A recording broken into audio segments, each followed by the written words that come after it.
নমস্কার বন্ধুরা, আমি রিমা আপনাদেরকে স্বাগত জানাই রিমাস ব্লগে।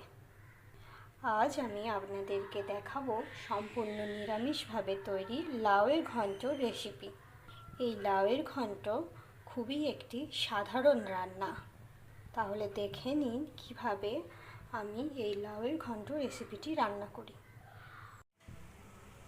লাউয়ের ঘন্ট বানানোর জন্য লাউটাকে কুচি করে কেটে নিয়েছি আর নিয়েছি কয়েকটা বড়ি। কড়াইয়ে তেল গরম হয়ে গেলে দিয়ে দেব এর মধ্যে বড়িগুলো, দিয়ে দেব পরিমাণ মতন লবণ আর হলুদ। বড়িগুলোকে লাল লাল করে ভেজে নেব।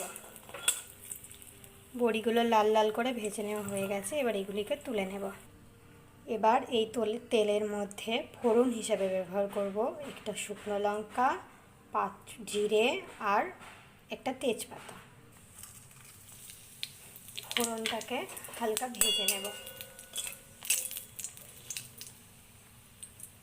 এবার এর মধ্যে দিয়ে দেব গ্রেট করে রাখা অল্প একটু আদা কুচি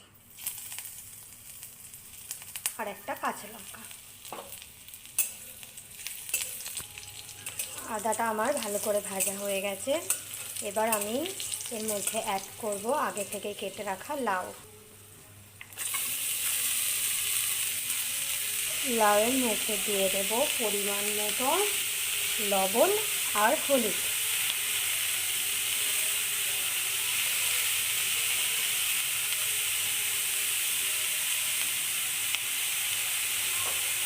এটা মিশিয়ে নেব।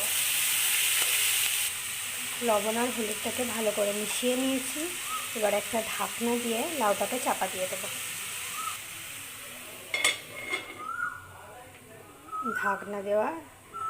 ঢাকনা দিয়ে চাপা দিলে লাউ থেকে জল ছেড়ে যাবে। দেখুন বন্ধুরা, লাউ থেকে কতটা পরিমাণে জল বার হয়েছে। এর জন্য আমি লাউতে আর এক্সট্রা করে জল দিইনি, এই জলেই লাউ সিদ্ধ হয়ে যাবে। আবার লাউটাকে ভালো করে নেড়ে ছেড়ে একটা ঢাকনা দিয়ে চাপা দিয়ে দেব।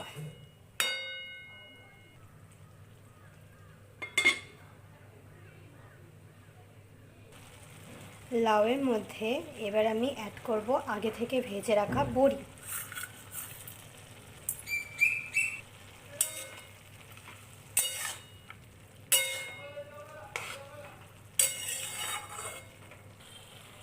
লাউয়ের মধ্যে দিয়ে দেব অল্প পরিমাণে জিরে গুঁড়ো। জিরে গুঁড়োটাকে নেড়ে চেড়ে ভালো করে মিশিয়ে নেব লাউয়ের সাথে।